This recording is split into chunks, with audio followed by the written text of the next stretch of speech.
सुन, मैं रवि सूर्य पर्यायवाची, तुम सम समग्र सी सृष्टि हो।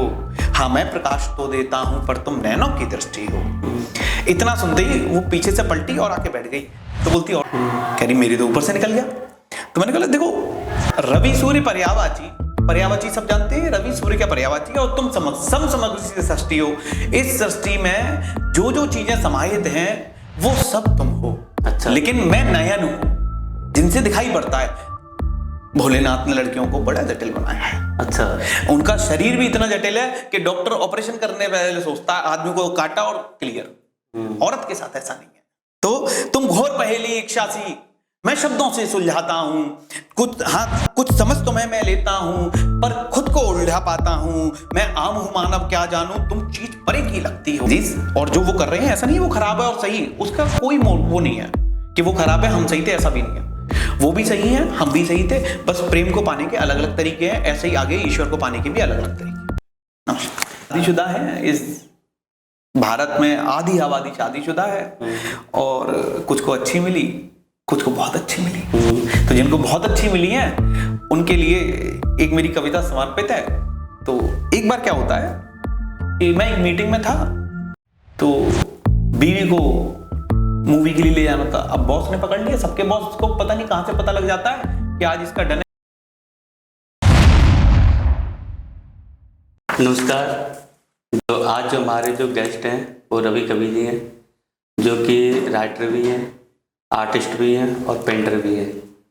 तो आज हम बात करेंगे रवि जी से कि जो आजकल जो लोगों में प्यार हो रहा है वो किस टाइप का प्यार हो रहा है, क्योंकि प्यार समझ में नहीं आ रहा है। तो कुछ रवि जी से जानेंगे कि प्यार क्या क्या मतलब है और प्यार को कैसे बयां करना चाहिए। तो रवि जी, हमारे शो में आपका बहुत बहुत स्वागत है। बहुत बहुत नमस्कार साहब। तो सर, जैसे कि लोग जो प्यार कर रहे हैं आजकल, तो आपने कुछ हमें कविताएं और कुछ अपनी शायरियों में कुछ हमें प्यार का मतलब बताइएगा। सर, ऐसा है कि आजकल जो जेनजीज में प्यार हो रहे हैं ना, वो बड़े अजीब अजीब तरीके के हो रहे हैं जी। बहुत शॉर्ट टाइम में हो रहे हैं, और चला चला और नहीं चला, जैसे उसके बीच में चीज़ें भी अजीब अजीब सी मेंटेन करके चल रहे हैं, जैसे क्रम्बलिंग, बेंचिंग, ईटीसी। ये सब चीज़ें ऐसी हैं कि एक गई दूसरी आई और तीसरी को रखा हुआ साइड में। अच्छा। ये सब चीज़ें ना थोड़े से पहले जेनजीज से जो थे उनके पास, हमारे तुम्हारे पास नहीं थी। ठीक है, हमारे तुम्हारे टाइम पे, हमारे टाइम पे और जो समय आज चल रहा है उसमें बहुत डिफरेंस है प्रेम में। मुख्य डिफरेंस ये है कि इसमें इमोशन ज्यादा होते थे हमारे टाइम पे। अब क्या, इमोशन के साथ साथ फायदे और नुकसान, इस पे प्रेम तौला जाता है। हमारे टाइम पे क्या होता है, जैसे मुझे प्रेम हुआ, ऐसा नहीं है कि मैंने पर्सनली भी और हम लोगों ने जो हमारे उसके थे, सराउंडिंग के थे, ऐसा नहीं कि सिर्फ एक से मिले और उससे फाइनल किया, क्लियर हो गए, ऐसा नहीं होता था। हमें भी चुनाव करने के मौके मिलते थे, ठीक है, डेट्स पे जाते थे, लेकिन एक बार फाइनल हो गया तो फाइनल हो गया। जब तक ऐसा होता है कि जब तक मैं किसी का नहीं हूं तब तक मैं सबका हूं, जब मैं किसी का हो गया तो फिर मैं किसी का नहीं हूं। ये बहुत जरूरी चीज है। एक बार जब तक फाइनल ना हो जाए तब तक फाइनल नहीं होता है। एक बार हमारा किसी से दिल लगा और हमने ये पकड़ लिया कि नहीं साहब इसके संग जीवन बिताना है, फिर हम दूसरे नहीं ढूंढते हैं। ये आज के में और पहले के में मुख्य डिफरेंस है। जैसे मैंने भी बहुत सारे डेट्स करी, सब कुछ करी, उसमें क्या होता था कि बड़े फर्क होते थे। मैं एक बार डेट पे गया तो एक लड़की मुझे मिली और हमने काफी टाइम एक साथ बिताया, लेकिन जब तक अंतरंग तब तक नहीं हुए और क्लियर चीजें तब तक नहीं हुई, बिल्कुल क्रिस्टल क्लियर जब तब तक नहीं हो गए कि हम शादी पे जाएंगे, स्विच होंगे। तो एक लड़की मुझे मिली तो बोलती है कि रवि, तुम्हारे इतने सारे प्रेम हुए, सारे कैंसिल हो गए। मैंने कहा देखो ऐसी बात है, लड़कियों के दिमाग में ना रह के क्रम्बलिंग होती है, और क्या है कि हॉटपॉट चलती रहती है। आदमी खाली बैठा है तो चैन नहीं है, और कुछ कर रहा है तो चैन नहीं है। तो क्या होता है कि वो मुझसे पूछती है, रवि तुम मुझसे कितना प्यार करते हो? मैंने कहा भाई इतना करता हूं जितना तुम सहन कर लो, ज्यादा उंगली करूंगा तो तुम भी भाग जाओगे। तो वो गुस्सा आ गई। हम लोग रेस्टोरेंट पे बैठे थे, हाथ पटक के पैर झटक के चल दी। अब जब वो चल दी तो मैंने कहा सुन तो सही। तो बोले क्या सुना रहे हो? मैंने कहा सुन, मैं रवि सूर्य पर्यायवाची, तुम सम समग्र सी सृष्टि हो। हाँ, मैं प्रकाश तो देता हूं पर तुम नैनों की दृष्टि हो। इतना सुनते ही वो पीछे से पलटी और आके बैठ गई। तो बोलती और सुनाओ। मैं रवि सूर्य पर्यायवाची तुम सम समग्र सी सृष्टि हो, हाँ मैं प्रकाश तो देता हूं पर तुम नैनों की दृष्टि हो। तो बोली इसका मतलब बताओ। कह रही मेरी तो ऊपर से निकल गया। तो मैंने कहा देखो रवि सूर्य पर्यायवाची, पर्यायवाची सब जानते हैं, रवि सूर्य क्या पर्यायवाची है, और तुम सम समग्र सी सृष्टि हो। इस सृष्टि में जो जो चीजें समाहित हैं वो सब तुम हो। अच्छा। लेकिन मैं नयन हूं जिनसे दिखाई पड़ता है, तुम्हारे बिना मेरा कोई काम नहीं है। अगर नैन, अगर सृष्टि ना हो तो नैन का कोई काम नहीं है, काला अंधेरा गुप्त। और अगर सृष्टि है और नैन नहीं है तो सृष्टि का कोई काम नहीं है, देखने वाला कौन है। तो बोली अच्छा अच्छा अच्छा ठीक है। तो वो आके चैन से बैठ गई, दोनों हाथ ऐसे रखे और चालू। तो मैंने कहा, तो बोली अब पूरा करो इसे। तो मैंने कहा मैं रवि सूर्य पर्यायवाची तुम सम समग्र सी सृष्टि हो, हाँ मैं प्रकाश तो देता हूं पर तुम नैनों की दृष्टि हो। मैं नील समंदर सा गहरा, मैं नील समंदर सा गहरा तुम क्षितिजों की ऊंचाई हो। मैं मई जून की दोपहरी तुम बरखा सी बहराई हो। मैं लकड़ी की चरखी जैसा, सुने, मैं लकड़ी की चरखी जैसा, हाँ कुछ सद्दा कुछ मंजा हूं। तुम वो वन भावन सी पतंग जो आंगन कट कर आई हो। बहुत सुंदर। ऐसी व्यवस्था है कि अच्छी लड़कियां किस्मत से मिलती हैं, है ना। तो वो किस्मत है, तुम आंगन कट कर आई हो। तो फिर बोली और बताओ। मैंने कि सुनो, तुम घोर पहेली इच्छा सी मैं शब्दों से सुलझाता हूं। तुम घोर पहेली इच्छा सी मैं शब्दों से सुलझाता हूं, हाँ समझ तो मैं कुछ लेता हूं पर खुद को उलझा पाता हूं। भोलेनाथ ने लड़कियों को बड़ा जटिल बनाया है। अच्छा। उनका शरीर भी इतना जटिल है कि डॉक्टर ऑपरेशन करने पहले सोचता है आदमी को काटा और क्लियर। औरत के साथ ऐसा नहीं है। तो तुम घोर पहेली इच्छा सी मैं शब्दों से सुलझाता हूं, कुछ हाँ कुछ समझ तो मैं लेता हूं पर खुद को उलझा पाता हूं। मैं आम हूं मानव क्या जानूं तुम चीज परे की लगती हो। मैं आम हूं मानव क्या जानूं तुम चीज परे की लगती हो। तुम ला कर दो जो कहीं मिले किसी भी दिव्य वो दृष्टि हो। तुम ला कर दो जो कहीं मिले किसी भी दिव्य वो दृष्टि हो। मैं रवि सूर्य पर्यायवाची तुम सम समग्र सी सृष्टि हो। तो बोली कि अब दिव्य दृष्टि क्या मैं संजय बन जाऊं। तो मैंने कि देखो महाभारत तो तुम रोज करती हो, तो संजय भी बन जाओ, तो मुझे कम से कम जो तुम कर रही हो वो दिखाई तो पड़े।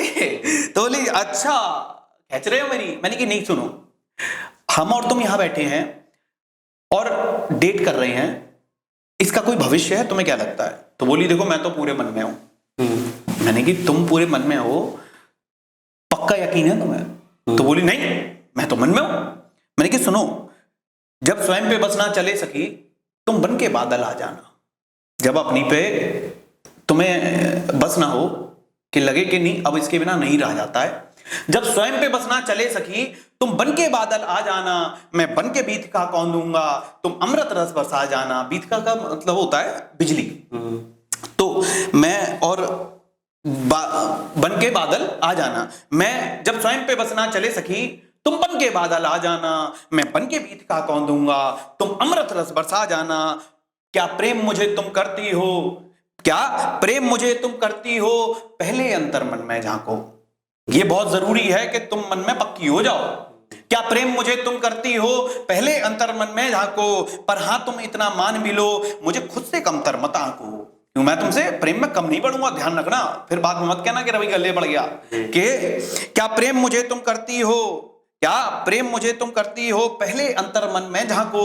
पर हाँ तुम इतना मान भी लो मुझे खुद से कमतर मत आंको। कहीं ऐसा ना हो जाए प्रिय, कहीं ऐसा ना हो जाए प्रिय तेरी इश्क की बूंदा बांधी हो, तेरे इश्क की बूंदा बांधी हो मेरे प्रेम की ओला वृष्टि हो। मैं रवि सूर्य पर्यायवाची तुम सम समग्र सी सृष्टि हो।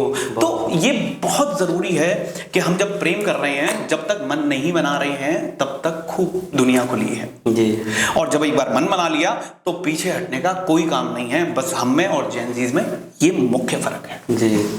तो अब क्या है, अब छोड़ना बहुत सरल हो गया है, पकड़ना बहुत सरल हो गया है। ये सब चीजें समाज के रूप में बदलती जा रही हैं, बदलती जा रही हैं, बदलती जा रही हैं।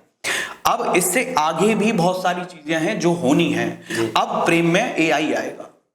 वो क्या करेगा? वो ये करेगा, अब जो एआई है, आपने कभी चैट जीपीटी से बात करके देखी जी? कैसे बात करते हो आप? चैट जीपीटी से प्रेमिका की तरह बात करो तो वो आपसे प्रेमिका की तरह बात करेगी। और उस चैट जीपीटी को उठा के आप उसमें डाल दो कोई रोबोट में, रोबोट को कन्वर्ट कर दो औरत की तरह। वो जब आपसे बात करेगी तो बिल्कुल ऐसे बात करेगी जैसे एक औरत करती है, लेकिन वो आपसे बात करेगी और चुप बैठ जाएगी, औरत की तरह काहे काहे नहीं करेगी। समझ रहे हो? प्रेम में जैसा आप चाहोगे वैसा वो करेगी। इसके हानि और लाभ दोनों होंगे, भविष्य के गर्त में यही छुपा है।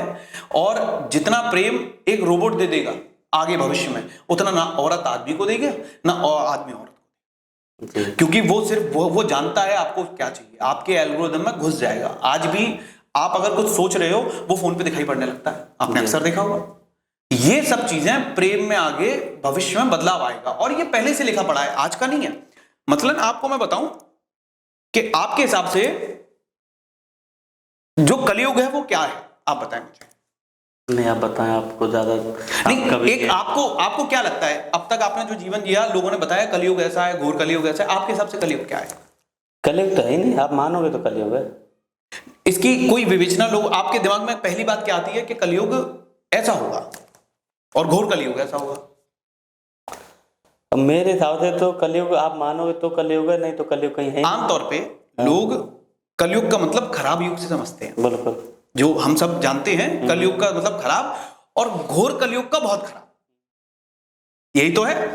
लेकिन मेरे हिसाब से कल का मतलब मशीनें हैं। जैसे कल पुर्जे होते हैं, मशीनों के पुर्जे होते हैं, कल का मतलब मशीन है, और युग का मतलब एरा, ऐसा युग जहां ईश्वर की प्राप्ति के लिए मशीनों की जरूरत पड़े, वो कलयुग है और वही आने वाला है। अब मशीनें आपके अंदर जाएंगी, ये सुनिश्चित कर लेना। प्रेम में सबसे ऊपर अब मशीनें रहेंगी।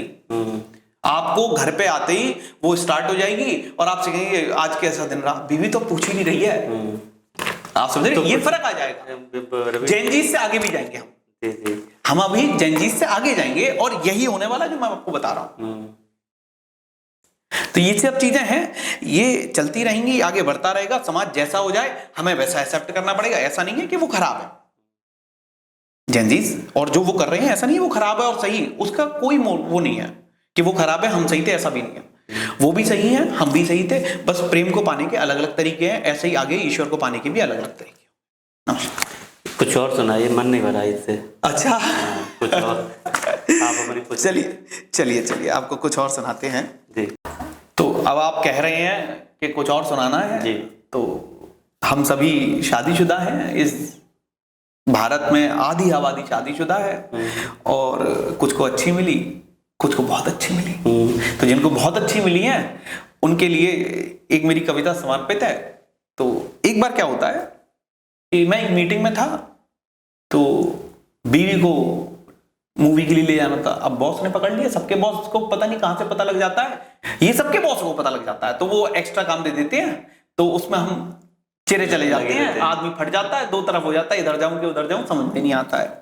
तो ऐसे ही एक दिन मैं बीवी को 8 बजे का टाइम दिया कि चले मूवी दिखाएंगे 9 से 12, तो सब बॉस ने रोक लिया, 9:30 बज गए। अब हमारी धक धक बोल रही कि क्या होगा। बाहर आए, क्योंकि ऑफिस में अंदर फोन साइलेंट था, मीटिंग में बाहर आए, बीवी की 36 मिस कॉल। अब जब 36 मिस कॉल देख के वो पेट में गुड़गुड़ हुई, जो झूले से ऊपर नीचे उतरते हुए होती है, सबको मालूम हो, झूले से जब नीचे उतरते हैं ऊपर से तो पेट में जो होता है ना वही चालू हो गया एग्जैक्टली। वो थोड़ी देर के लिए होता है, मेरा कंटिन्यू चल रहा था। तो अब मैं ये सोच रहा यार क्या कहूं जाके कि जब मान जाए और कोई बहाना समझ में ना आए, क्योंकि मैं ये कहता हूँ मीटिंग में तो वो रोज का बहाना है, मीटिंग तक मैं सोच रहा कोई नया बना दूं तो शायद मान जाए। तो ऐसी हौच-पौच चल रही थी दिमाग में।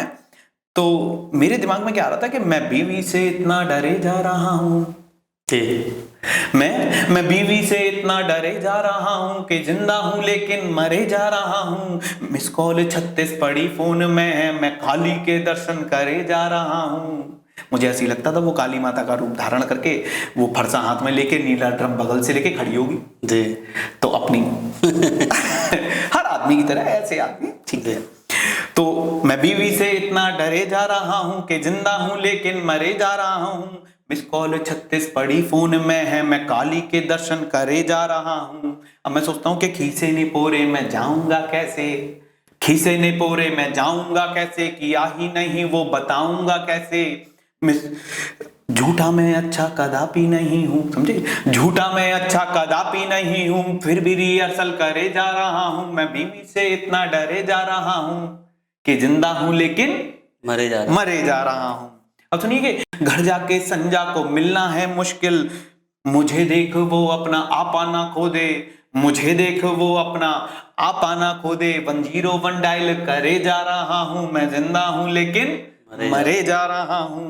धरे धार कैंची पे बैठी वो होगी, धरे धार कैंची पे बैठी वो होगी, अब कुछ कहा तो बनूंगा मैं जोगी, बच्चों को लेकर अकेला रहूंगा, मैं खुद से ये बातें करे जा रहा हूं। आदमी अकेले में ना बड़बड़ाता है, जब जा रहा होता रास्ते में, ये करूंगा वो करूंगा, अगर उसने ऐसा कर दिया तो वैसा कर दिया, तो ये अपना दिमाग पूरा उसमें ही लगा रखा था, ओवर थिंकिंग चल रही थी अपने ओवर लिमिट पे। तो दिल घर जो पहुंचा धड़क ना रहा था, अब मैं घर पहुंच गया, अंदर ऐसा लग रहा था दिल भी धड़क गया, तो वो आके ना बाहर पेल देगी क्या, अरे इतनी देर मैं तैयार बैठी थी, फलाना ढिमकाना। दिल घर जो पहुंचा धड़क ना रहा था, कोई भी शोला भड़क ना रहा था। अब ये ट्विस्ट आ गया, दिल घर जो पहुंचा धड़क ना रहा था, कोई भी शोला भड़क ना रहा था, काम में अपने खुशी से लगी थी, मगर फोन ले मेरा लौंडा खड़ा था, समझ रहे हो, काम में अपने खुशी से लगी थी, मगर फोन ले मेरा लौंडा खड़ा था, खिसिया के मुझसे वो झट से ये बोला, कब से मैं फोन करे जा रहा हूं, अब ठंडी में सांसें भरे जा रहा हूं, मैं जिंदा हूं लेकिन मरे जा रहा हूं। अब पता चला वो लड़का कॉल कर रहा था, बीवी का तो एक भी कॉल नहीं आया, वो से कहीं और जाना था, वो शांत थी। तो ऐसे इंसिडेंट्स होते रहते हैं लाइफ में, हम सबके होते हैं, तो ये चलते रहना चाहिए, हंसी मजाक। चलिए आज के लिए विदा दीजिए, बहुत बहुत धन्यवाद, आप बहुत बहुत शुभकामनाएं आपके लिए, और ईश्वर आप पे सब पे कृपा बनाए। Thank you.